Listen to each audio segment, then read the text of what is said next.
कहानी श्राद्ध से पिता की सर्प योनि से मुक्ति। एक समय की बात है। पाटलिपुत्र नामक एक नगर में एक ब्राह्मण रहता था। उसका नाम था शंकुकर्ण। वो ब्राह्मण होकर भी व्यापार करता था। उसने व्यापार से बहुत धन कमाया। वो आसपास के सभी राज्यों के राजाओं और धनाढ्य व्यक्तियों को उपहार दिया करता था।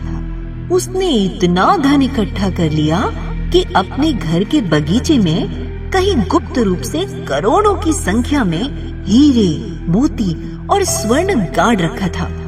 किंतु उसके बारे में अपने पुत्रों और परिवार वालों को भी कभी नहीं बताया।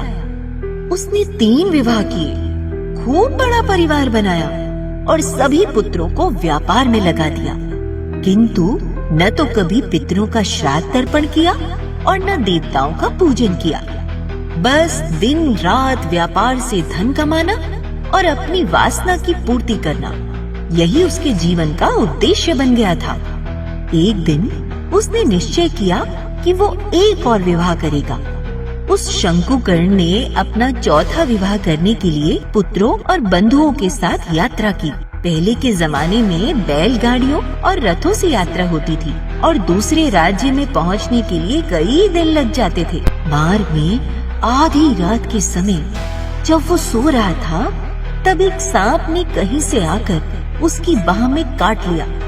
उसके काटते ही वो चीख उठा। आसपास से वैद्य बुलाए गए। मणि, मंत्र और औषधि आदि से उपचार किया गया, परंतु जो जीवन में सत्कर्म नहीं करता है, प्रायः उसकी अकाल मृत्यु हो जाती है। शंकुकर्ण ब्राह्मण के प्राण पखेरु उड़ गए। वो मार्ग में ही मर गया। उसके कोई पुण्य कर्म नहीं थे, इसलिए मरने के बाद वो प्रेत बन गया। उसका चित्त अपने गाड़े हुए धन की वासना में बंधा था।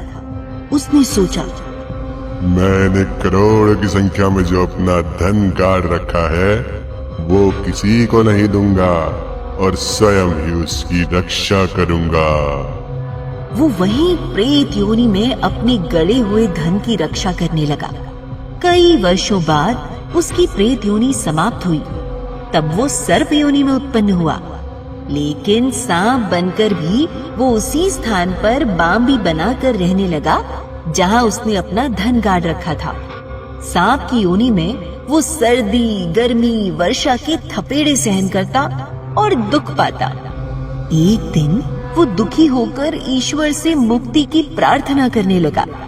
उसकी प्रार्थना के कारण उसके पुत्रों को ये सपना आया कि उनके पिता धन की रक्षा के लिए सर्प योनि में कष्ट और दुख झेल रहे हैं। तब उसके पुत्रों ने सवेरे उठकर बड़े आश्चर्य के साथ एक दूसरे से स्वप्न की बातें कही।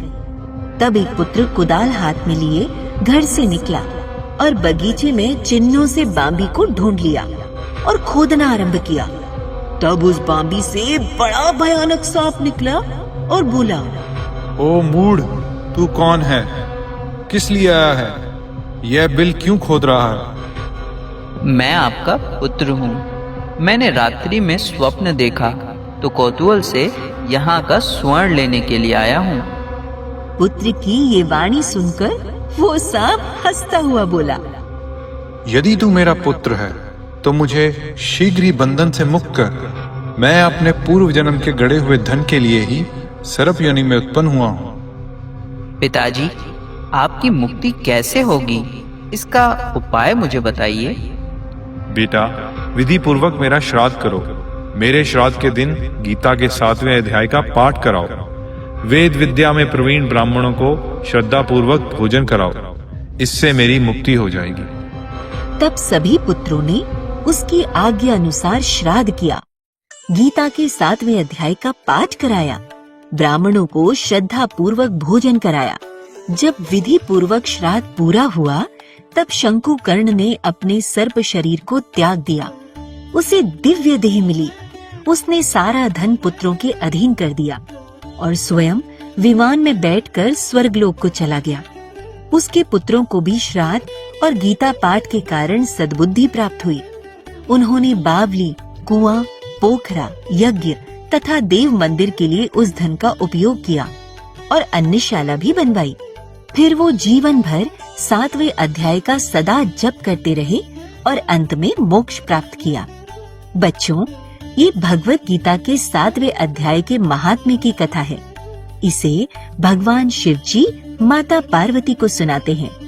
इस कथा को पढ़ने, सुनने और सुनाने से बहुत पुण्य प्राप्त होता है। सभी बच्चे जोर से बोलेंगे, सद्गुरुदेव भगवान की जय। अब हम गाएंगे मधुर भजन।